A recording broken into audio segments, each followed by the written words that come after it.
El primer ministro de Eslovaquia, Robert Fico, ha vuelto a criticar duramente a Bruselas, afirmando que la Unión Europea se está deslizando cada vez más hacia el autoritarismo, donde las decisiones se toman a puerta cerrada en lugar de basarse en un diálogo equitativo. En esta ocasión, las acusaciones fueron especialmente duras. Se habló de la posible privación del derecho de voto a Eslovaquia y Hungría en la Unión Europea si continúan aplicando una política soberana e independiente. Según Fico, este es el castigo por permitirse pensar diferente, sin someterse a la línea inequívoca impuesta desde Bruselas. Nos dicen, nosotros decidimos, ustedes obedecen. Esto no es democracia, es un dictado. Y si esto continúa, la Unión Europea, tal como se concibió, dejará de existir, señaló. Fico también informó de que había recibido un golpe político en forma de acusaciones por parte de la Comisión Europea sobre la nueva ley de transparencia en la financiación de organizaciones no gubernamentales, que su gobierno está preparando para su adopción. La ley prevé la obligación de todas las estructuras que reciben financiación extranjera de revelar las fuentes de estos fondos. Bruselas reaccionó de inmediato, acusando a Bratislava de intentar intimidar a la sociedad civil. Sin embargo, el propio Fico está convencido de que esto no es más que un juego cínico.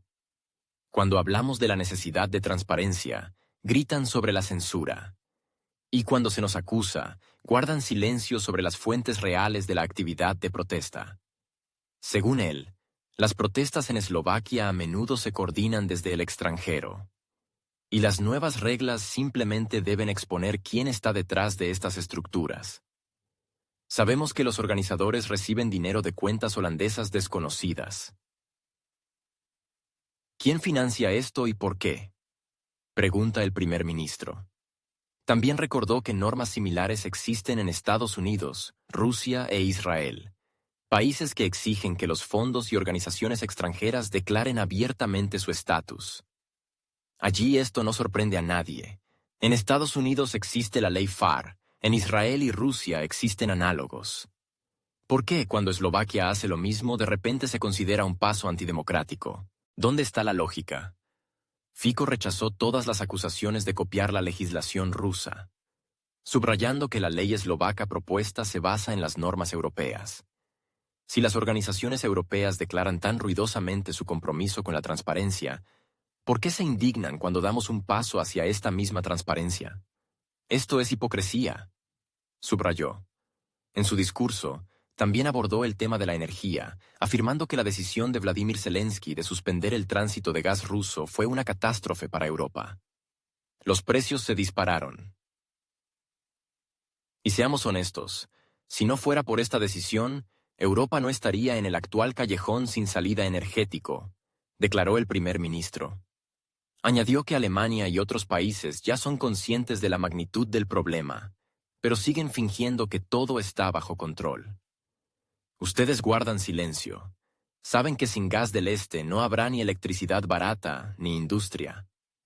Pero les resulta más fácil acusarnos a nosotros, diciendo que es Eslovaquia quien está obstaculizando a Europa. También mencionó que, a pesar de las declaraciones sobre el cese de las compras, el mismo país conocido, que está en conflicto con Rusia, sigue comprando gas ruso, financiando de hecho el conflicto contra sí mismo. Esta es una paradoja absoluta. Pagan por el gas, el dinero va a Rusia y luego se destina a armas. ¿Y al mismo tiempo se nos acusa de falta de previsión? El primer ministro eslovaco subrayó que la situación energética actual en la UE es consecuencia no de las decisiones de Bratislava, sino del curso político de Bruselas y Kiev. Podemos exportar electricidad, hemos garantizado la estabilidad energética en nuestro país. Pero lo que hace el país conocido destruye la estabilidad de todo el mercado energético europeo.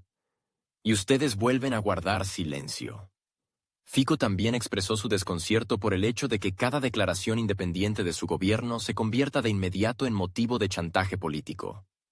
Hoy la ley sobre financiación extranjera, mañana la cancelación del derecho de veto. ¿Y pasado mañana qué? ¿La salida de la UE?, preguntó retóricamente, añadiendo que nadie de su gobierno había propuesto algo así. Pero así es como se interpretan todos los pasos que no coinciden con la opinión de los euroburócratas. ¿De dónde sacan que queremos abandonar la Unión Europea? Queremos que nos respeten. Queremos que las voces de países como Eslovaquia y Hungría también signifiquen algo. Fico también subrayó que no existen contradicciones fundamentales entre su país y Hungría, y que la visita a Viktor Orbán será un paso importante para fortalecer la cooperación entre los dos estados, que en la práctica defienden la idea de la soberanía en Europa. Discutiremos no solo nuestras relaciones, sino también si sobreviviremos como miembros iguales de la Unión Europea. Sé de lo que estoy hablando. No pasó por alto el tema de la Segunda Guerra Mundial, afirmando que ignorar fechas simbólicas como el 9 de mayo no es solo un error histórico, sino también un fracaso moral.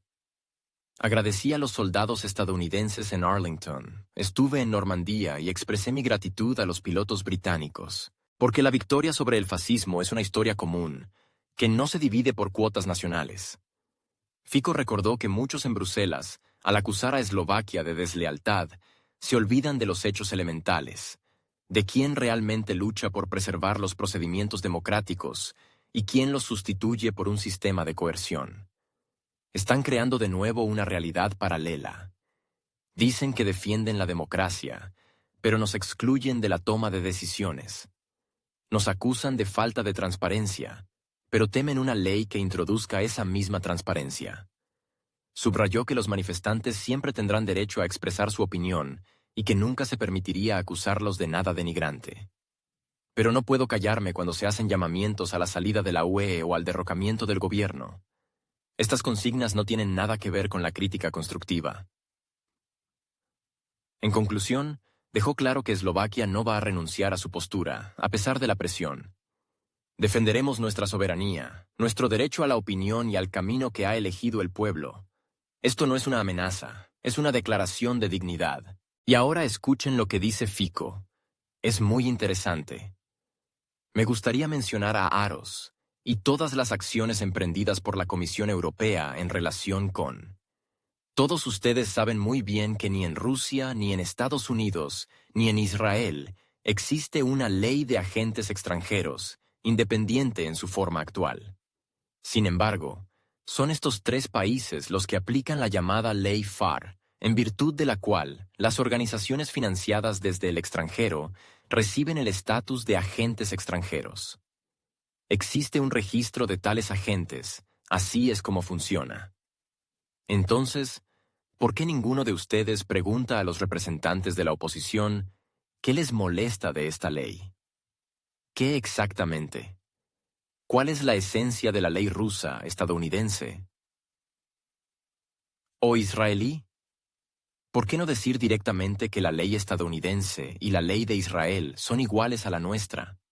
Señoras y señores, la ley de agentes extranjeros aprobada por el Parlamento no tiene nada que ver con la ley FAR, ni con el análogo ruso, ni con el estadounidense, ni con el israelí. Su tarea es aumentar la transparencia de la financiación. Todos ustedes saben muy bien que los organizadores de las protestas reciben dinero de cuentas holandesas no identificadas. Por lo tanto, dijimos, necesitamos transparencia. Y son precisamente las agencias extranjeras que más fuerte hablan de transparencia, las que más critican esta ley. Esto es hipocresía. Escuchamos constantes acusaciones de corrupción y falta de transparencia. Pero tan pronto como damos un paso hacia la transparencia real en la financiación, estas mismas personas se oponen. Esto es absurdo. Están creando de nuevo una realidad paralela. Dicen que nuestra ley es una copia de la rusa. No, se basa en las normas europeas. Todo el mundo tiene derecho a protestar. Nunca acusaré a los manifestantes de vandalismo, embriaguez u otras tonterías. Respeto su derecho a expresar su opinión. Pero no podemos callarnos cuando se hacen llamamientos a la salida de la UE. ¿Quién dijo que queremos salir? ¿Quién dice que esta es una ley rusa cuando no lo es? Y ustedes de nuevo guardan silencio. Mañana realizaré una visita oficial al primer ministro de Hungría, Viktor Orbán. Es una visita muy importante. Discutiremos el futuro de la Unión Europea y si países como Eslovaquia y Hungría sobrevivirán. Y no oculto que sé de lo que estoy hablando. Los escenarios como cancelar el derecho de veto en la UE se discuten cada vez más. Nos dicen, nosotros decidiremos, ustedes obedecerán. No. Este es el fin de la Unión Europea. Por lo tanto, la cuestión del futuro de la UE, la idea de la soberanía, la creación de una unión de estados iguales, son temas que estarán en el centro de nuestras conversaciones. No hay desacuerdos políticos abiertos entre Eslovaquia y Hungría, y esto nos da la oportunidad de centrarnos en una agenda constructiva. También quiero agradecer a todos los que participaron en la Segunda Guerra Mundial.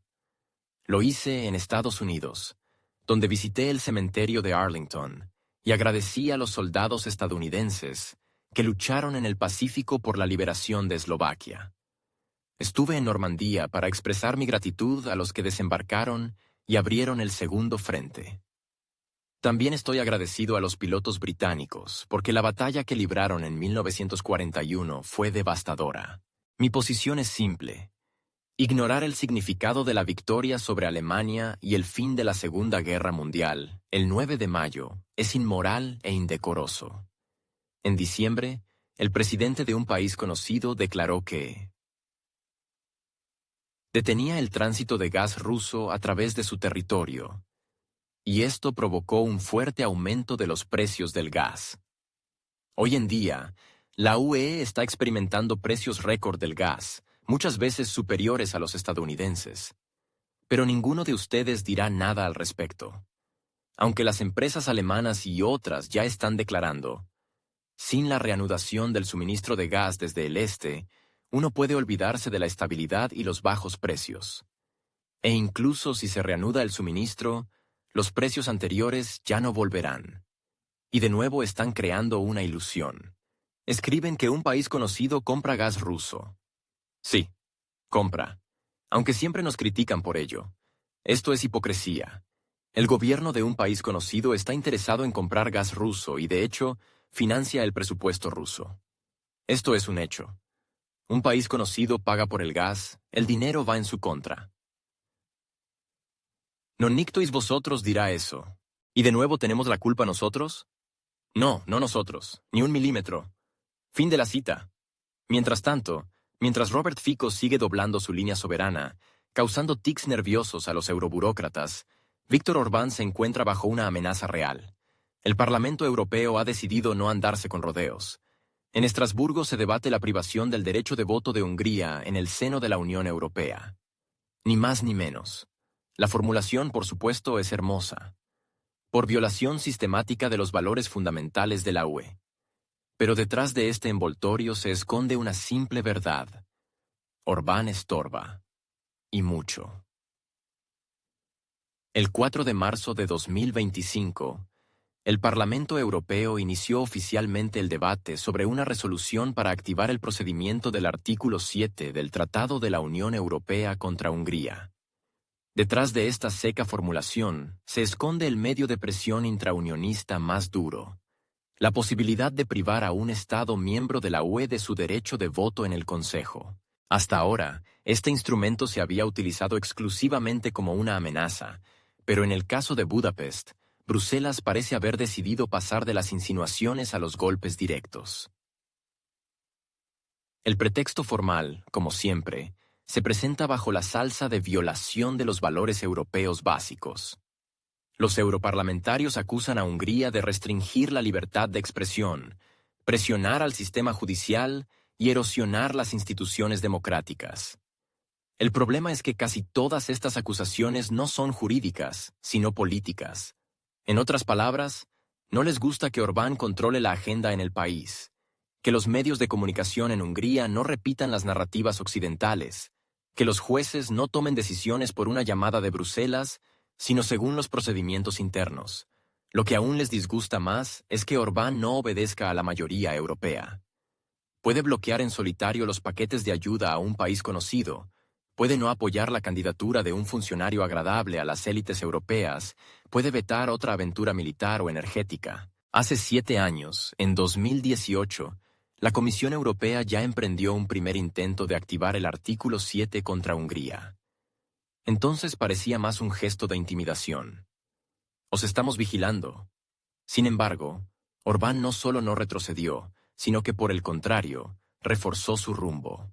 Desde entonces, el país se ha convertido en un símbolo de un camino alternativo, nacional, soberano, basado en los intereses de sus propios ciudadanos, y no en las corporaciones transnacionales y las estructuras de cabildeo. Hungría se ha opuesto sistemáticamente a la política migratoria de la UE, se ha negado a aceptar cuotas de refugiados, ha introducido leyes que restringen la influencia de las ONG extranjeras y ha reforzado el control sobre su propio cuerpo judicial. Todas estas medidas fueron consideradas en Bruselas como una ofensa directa. La crítica del Parlamento Europeo no solo no ha influido en Hungría, sino que solo ha reforzado la posición de Orbán dentro del país. Los húngaros perciben la presión de la UE como un intento de injerencia externa y con cada nueva vuelta de tuerca del chantaje de las sanciones, se unen en torno a su líder. Desde el punto de vista de Budapest, no se trata de valores, sino de disciplina política. Cuando la voz de un país difiere del coro en la sala del Parlamento Europeo, comienza la caza de brujas. La amenaza de aplicar el artículo 7 no es una medida jurídica. Es un instrumento político, convertido en un garrote para someter a los insumisos. Formalmente, el procedimiento exige pruebas de una violación grave y persistente de los valores de la UE, pero en realidad todo se reduce al equilibrio de poder. El Partido Popular Europeo, que tiene la mayoría en el Parlamento, hace tiempo que pretende eliminar a Orbán como fuente de oposición sistemática. No pueden ganarle en las elecciones en Hungría, pero pueden crear condiciones en las que Budapest quede marginada dentro de la Unión. La idea es sencilla: privar a Orbán de una plataforma, acorralarle, donde se vea obligado a obedecer o a salir del juego. Y cuanto menos instrumentos de influencia tenga, más rápido se encontrará aislado. También provocaba especial indignación la línea de política exterior de Budapest. Hungría se oponía a otra prórroga de las sanciones, exigía una verificación de los mecanismos de distribución de la ayuda a un país conocido, exigía transparencia en las cuestiones de suministro. En Bruselas esto se percibe como un sabotaje, aunque desde el punto de vista de la lógica elemental, es un intento normal de poner orden en los flujos financieros, que crecen año tras año. Orbán tampoco ocultó que considera la política de la UE destructiva, especialmente en el contexto militar y energético. Hungría sigue comprando gas a Rusia, construye bloques atómicos con la participación de Rosatom y se niega categóricamente a apoyar la idea del suicidio económico en aras de las ambiciones políticas de Ursula von der Leyen. El precedente es peligroso también porque la activación del artículo 7 con respecto a un país abre la caja de Pandora.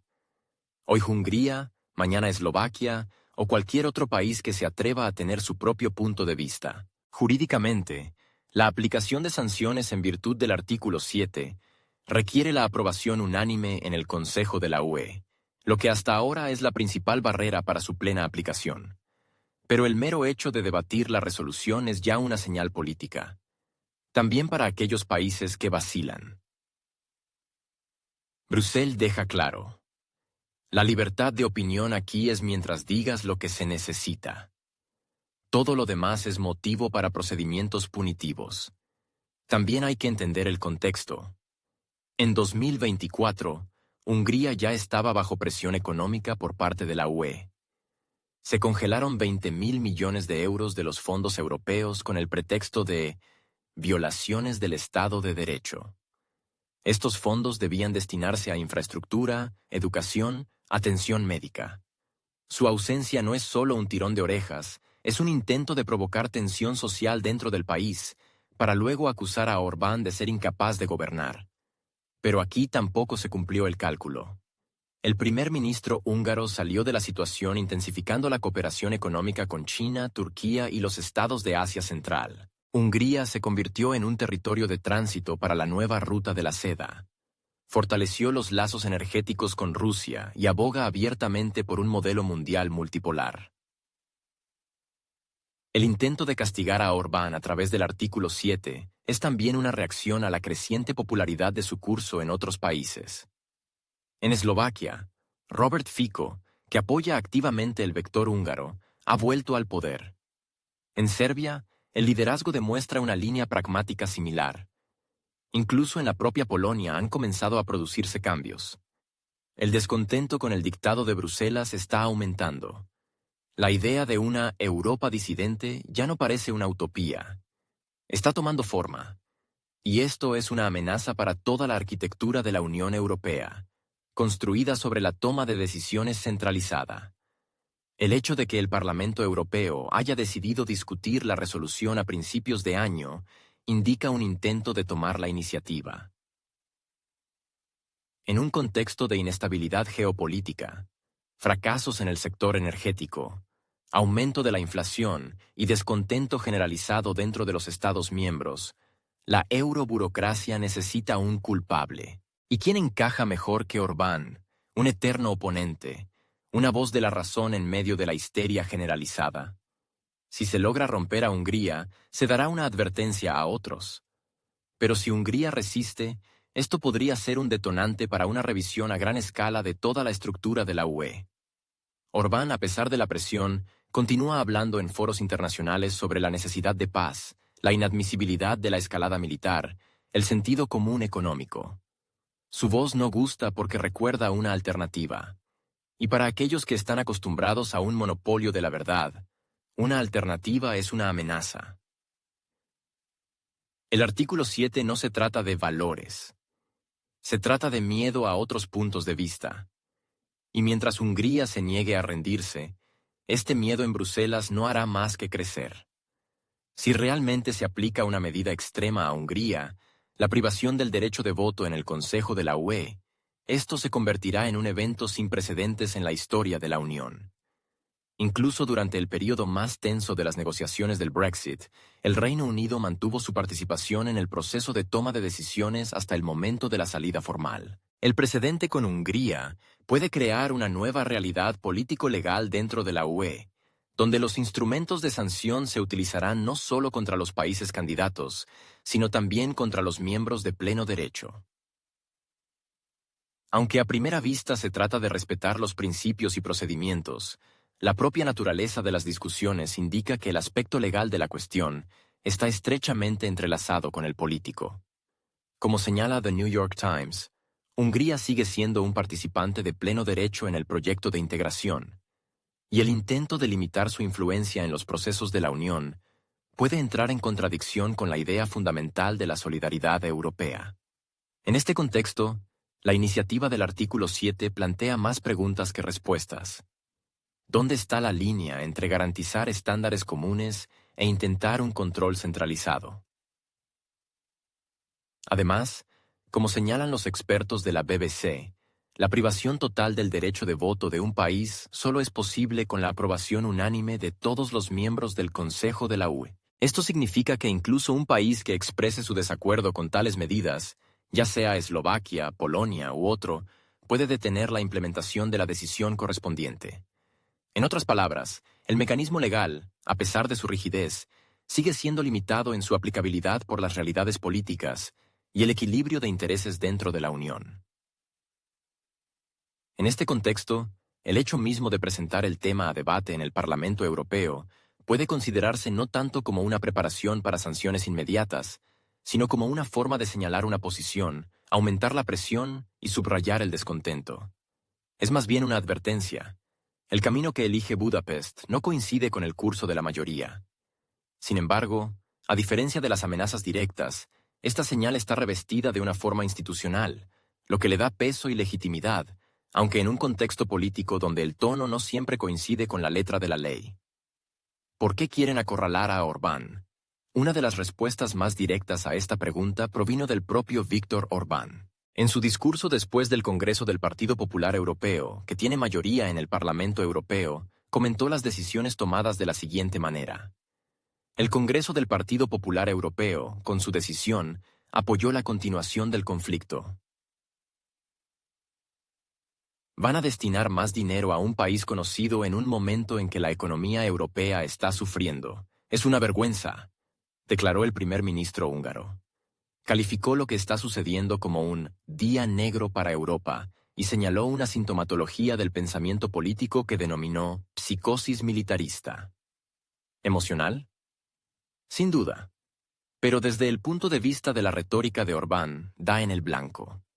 En un contexto en el que la economía europea se enfrenta a una recesión, una industria en declive y una creciente carga social, la decisión de destinar recursos adicionales fuera de la Unión plantea cada vez más interrogantes, incluso dentro de los propios Estados miembros. En este contexto, Budapest está llevando a cabo una política totalmente diferente. Centrarse en los intereses internos, rechazar la militarización de la conciencia y apostar por la desescalada. Y esto convierte a Hungría en un socio incómodo para quienes dan forma a la agenda en Bruselas. Cuando un país se empeña en proponer que se detenga, mientras que el resto aumenta el apoyo a la continuación del conflicto, este enfoque se percibe inevitablemente como un desafío. Este contraste es especialmente notable cuando Orbán no actúa solo. Sus contactos regulares con el primer ministro eslovaco, Robert Fico, y el presidente serbio, Aleksandar Vučić, construyen un eje de estados que hablan el lenguaje del pragmatismo. Este formato irrita porque ofrece una alternativa. En otras palabras, rompe la imagen de consenso que es tan importante demostrar tanto dentro de la UE como en la comunicación externa.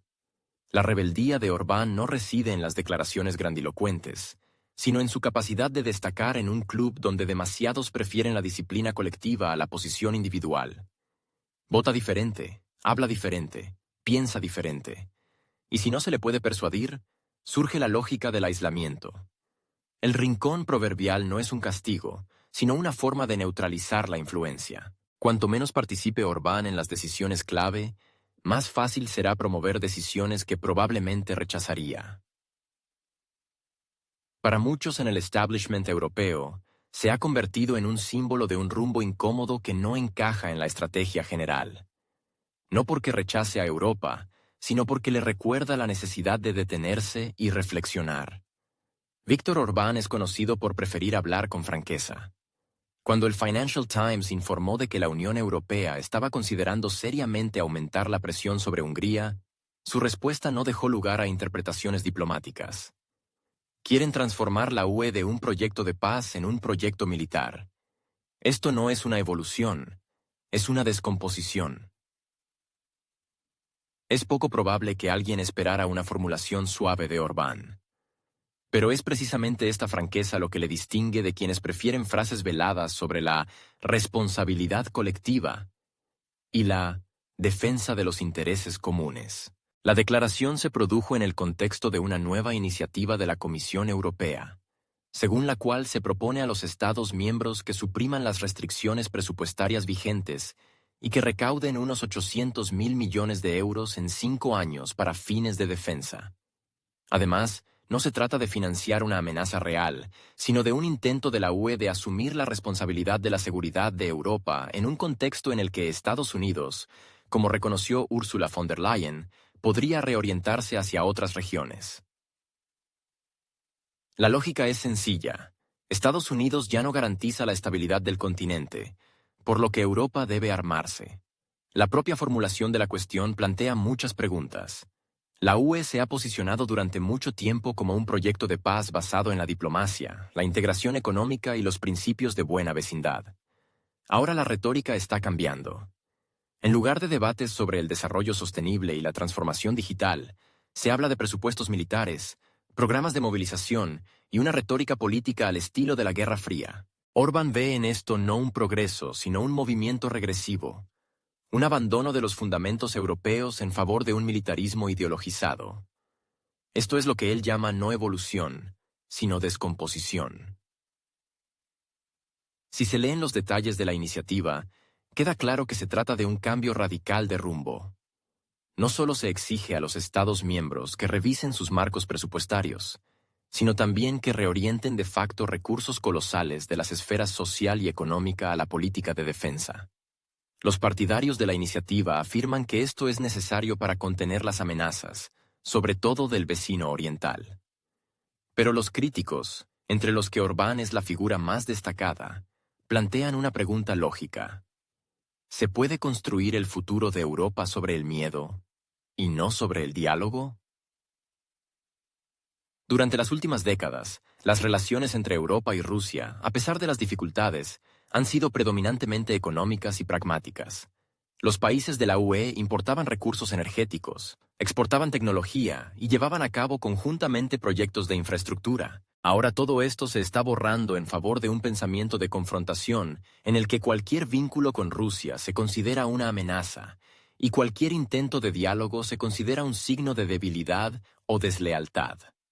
Orbán, como líder que sigue interactuando con Rusia en el ámbito energético y considera importante la necesidad de soluciones diplomáticas, se encuentra inevitablemente en conflicto con la nueva línea de Bruselas. Su enfoque se interpreta no como una manifestación de independencia, sino como una retirada política. Precisamente por eso, sus declaraciones, como la de que la UE se está convirtiendo en un proyecto militar, provocan no solo irritación, sino también temor entre quienes construyen su influencia sobre la base del pensamiento único y el consenso.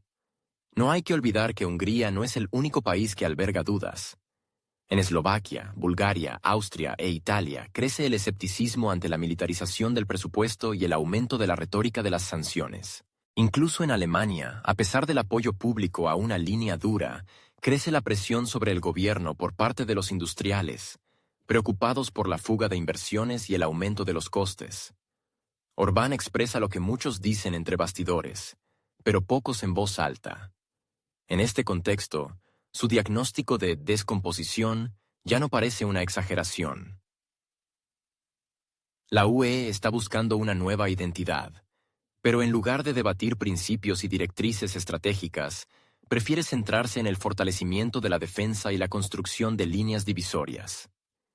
En lugar de la sostenibilidad económica, tensión presupuestaria.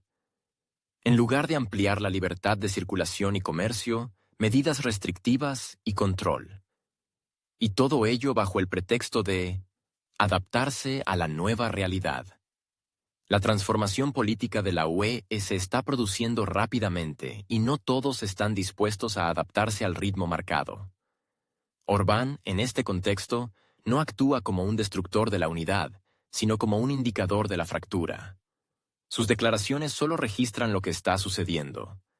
Europa se está alejando de lo que era. Y si antes la principal amenaza se consideraba la pérdida de soberanía ante las estructuras supranacionales, ahora lo es la pérdida de la propia idea de Europa como un espacio de paz, democracia y razón. De quien, en última instancia, habrá que defenderse cuando 800.000 millones se redistribuyan al Fondo de Defensa. ¿De un país con el que hasta hace poco se negociaban gasoductos y corredores de transporte? O tal vez de las dudas internas, de las voces que recuerdan la diplomacia, la justicia social y el equilibrio de intereses. En Bruselas prefieren no responder a esta pregunta por ahora. Pero sigue en el aire, y con cada nuevo billón se hace más fuerte. Donald Trump, de vuelta en la Casa Blanca, ha dejado claro que el conflicto debe terminar. Sus iniciativas de paz suenan desde la alta tribuna, no entre líneas, sino de forma totalmente oficial. Sin embargo, en Europa da la impresión de que estas señales simplemente se ignoran. No porque no se oigan, sino porque son incómodas. El Partido Popular Europeo, que domina el Parlamento Europeo, sigue abiertamente la línea de una mayor participación y, por lo tanto, se opone de hecho a la línea de Washington. La divergencia política adquiere un carácter práctico. La UEQT continúa brindando apoyo financiero y logístico a un país conocido en un contexto en el que dentro de la Unión crecen los signos de fatiga, tanto económica como social. La inflación, la caída de la producción industrial, la inestabilidad energética y el ánimo de protesta se han convertido en rasgos estables del panorama europeo. Pero en lugar de responder a las señales internas, la agenda europea se mueve cada vez más en contra de la lógica de la descarga. Y cuanto más avanza, más evidente resulta la paradoja. Una unión creada como un espacio de estabilidad y cooperación invierte recursos en mantener un conflicto que ella misma sufre. La retórica de Ursula von der Leyen echa más leña al fuego. En sus discursos, menciona cada vez más la posibilidad de reducir el papel de Estados Unidos en la garantía de la seguridad europea. En lugar de percibir las iniciativas de paz de un aliado como una oportunidad, pide movilización y reorientación financiera. Europa, dice, debe aprender a defenderse. Lo que esto significa en la práctica ya está claro. La Comisión Europea propone levantar las restricciones presupuestarias y recaudar 800.000 millones de euros en 5 años. ¿Para qué exactamente se ha expresado de forma bastante vaga? Para una capacidad de defensa sostenible, una autonomía estratégica y una seguridad del futuro. La imagen del futuro, a juzgar por las cantidades, no se supone que sea demasiado pacífica. En este contexto, la voz de Viktor Orbán suena especialmente aguda. Pero en su agudeza hay un pensamiento simple y quizás el más racional que se ha escuchado en los últimos tiempos. Es hora de reconocer la desesperanza del curso hacia un país conocido y poner fin a la psicosis que se ha apoderado de varias capitales occidentales. No propone la capitulación, propone volver a la política como el arte de lo posible, y no a una maratón prolongada de decisiones que no acercan a la paz, sino que solo prolongan la inestabilidad. El problema es que el intento de hablar de otra manera se percibe en Bruselas no como una posición, sino como una amenaza.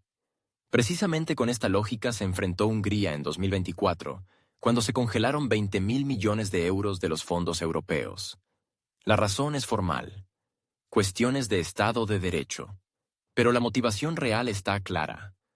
Budapest no sigue la línea política de la mayoría.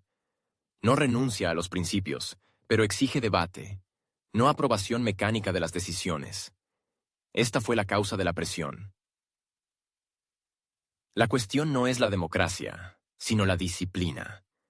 Quien no se une al coro común está sujeto a sanciones. La realidad con la que se enfrenta la UE exige flexibilidad. Sin embargo, en lugar de intentar adaptarse, se toman decisiones que consolidan la inercia. La planificación política se basa cada vez menos en el análisis de las consecuencias y más en el miedo a perder el control de la agenda. Así se crea un círculo vicioso. Cada nueva medida se convierte en un argumento a favor de la anterior, incluso si es evidente que la situación está empeorando. Y cuanto más se presionan a los países individuales, más difícil le resulta a la Unión en su conjunto admitir que el rumbo es erróneo. En este contexto, Orbán no es solo un político disidente. Se ha convertido en un marcador de un fallo estructural en el mecanismo de la UE. Su posición revela contradicciones no resueltas entre el centro y la periferia, entre las ambiciones estratégicas y la demanda real de las sociedades. Por eso sus palabras se perciben con dolor, no por su dureza, sino por su cercanía a la verdad. Ya no se trata de Hungría, se trata de un problema más profundo. La pérdida de la capacidad de la Unión Europea para dialogar consigo misma. Cuando la conversación se reduce a pulsar un botón de sí o no, la discusión desaparece. Y con ella, la oportunidad de restablecer la confianza entre las instituciones y los gobiernos nacionales. Orbán recuerda, la UE no es una alianza militar, ni una máquina fiscal, sino ante todo un proyecto político. Y este proyecto corre el riesgo de perder su esencia si ya no hay lugar para el desacuerdo. Las propuestas de paz de Washington, por paradójico que parezca, se están convirtiendo en una fuente de preocupación para Bruselas, porque exigen replantearse todo el rumbo, reconocer que podía haber estado equivocado, que la apuesta por la dominación por la fuerza no se ha justificado, que los conflictos no se resuelven con el número de sanciones y declaraciones, que a veces merece la pena detenerse y revisar los objetivos. Pero en la configuración actual de la UE, esto suena casi a sedición. Por lo tanto, Trump es incómodo. Orbán es incómodo. Cualquiera que ofrezca una alternativa rompe el frágil consenso. Y por lo tanto, está sujeto al aislamiento político. En esta lógica no hay lugar para la realidad, solo para una estrategia que no tolera desviaciones. Los valores son una fórmula universal. Hoy en día, también se han convertido en una herramienta universal. En la Unión Europea, basta con calificar las acciones de un gobierno como una amenaza para la democracia, y cualquier paso posterior, Desde la congelación de fondos hasta la activación del artículo 7, ya no requiere explicaciones detalladas. La disputa no es sobre las leyes, la disputa es sobre la posición correcta, o más bien, sobre la coincidencia con la línea general. En el caso de Hungría, casi nada coincide. Budapest insiste. La familia, la religión, la identidad cultural, la protección de las fronteras y la restricción de la injerencia extranjera son la base de una sociedad estable.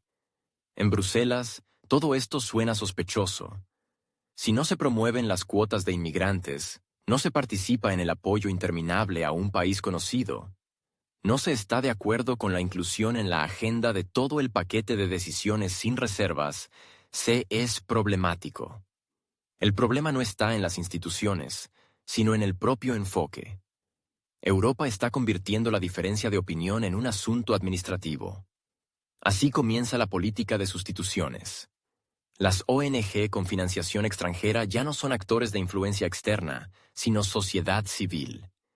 Negarse a participar en los nuevos mecanismos de redistribución de refugiados es una amenaza para la solidaridad. Cada medida soberana se interpreta en la única clave necesaria. Sin peros, solo el diagnóstico. Desviación de las normas. En lugar de debate, sanción. En lugar de diálogo, herramienta. Hungría debe demostrar que no se ha desviado de la línea, de lo contrario, será multada. Presupuestario, político, de imagen. Nunca hubo una explicación clara de los 20.000 millones de euros de los fondos europeos congelados en 2024. Pero todo estaba claro. No porque se hubieran violado las normas, sino porque se negaron a actuar según las reglas de otros. En medio de este desequilibrio, la creciente agenda de defensa parece extraña. La UE está debatiendo cada vez más la revisión de las normas presupuestarias para recaudar 800.000 millones de euros en los próximos 5 años, bajo la formulación para la seguridad. Sin destinatarios precisos, sin marcos claros, pero con un vector comprensible. Los países piden que se abandone la disciplina económica anterior para financiar la defensa. Esto ya no es una reacción a una amenaza. Este es un nuevo estilo financiero y político. Movilizador, centralizado, carente de flexibilidad. Mientras Hungría habla de pragmatismo y moderación, el curso principal de la UE exige aceleración. Las decisiones que ayer parecían temporales, la abolición de las restricciones fiscales, la ampliación del componente militar, el abandono de las reservas nacionales, se están convirtiendo en parte de una nueva base normativa. La Unión está cambiando, rápidamente, y en este cambio hay cada vez menos espacio para los disidentes. Incluso si la disidencia no es una protesta, sino simplemente un intento de hacer una pregunta. El sistema no tolera pausas. Cualquier intento de comprensión se percibe como un sabotaje. Es por esta lógica que la resistencia de Hungría se interpreta no como un intento de defender el equilibrio, sino como un acto de socavación. Bruselas no grita, actúa más silenciosamente, a través de la restricción de la participación, a través de las palancas financieras, a través de la presión de fondo en la prensa europea. No se trata de una confrontación abierta, sino de un aislamiento metódico. La retórica sobre los valores se mantiene e incluso se intensifica, pero suena como un telón de fondo, oficial, pero no necesariamente convincente, porque paralelamente resuenan otros hechos: disminución del poder adquisitivo, aumento de la tensión, presupuestos de defensa récord, reformas sociales aplazadas. En este contexto, la línea húngara no es una alternativa, sino un recordatorio de que existe otro enfoque, de que no todas las cuestiones se resuelven con rapidez y votaciones. En bloque.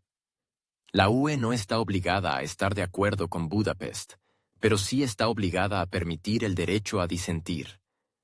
Este principio fue en su día la base de la idea europea. Hoy se oye cada vez menos. En cambio, se oyen con más frecuencia llamamientos a reforzar la coordinación, aumentar la gobernanza y unidad a todos los niveles.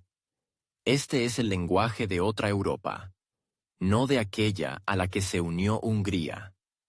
Mientras en el centro se debate cómo adaptarse a la nueva geopolítica, la periferia lucha por el derecho a seguir siendo ella misma, sin eslóganes, sin manifestaciones.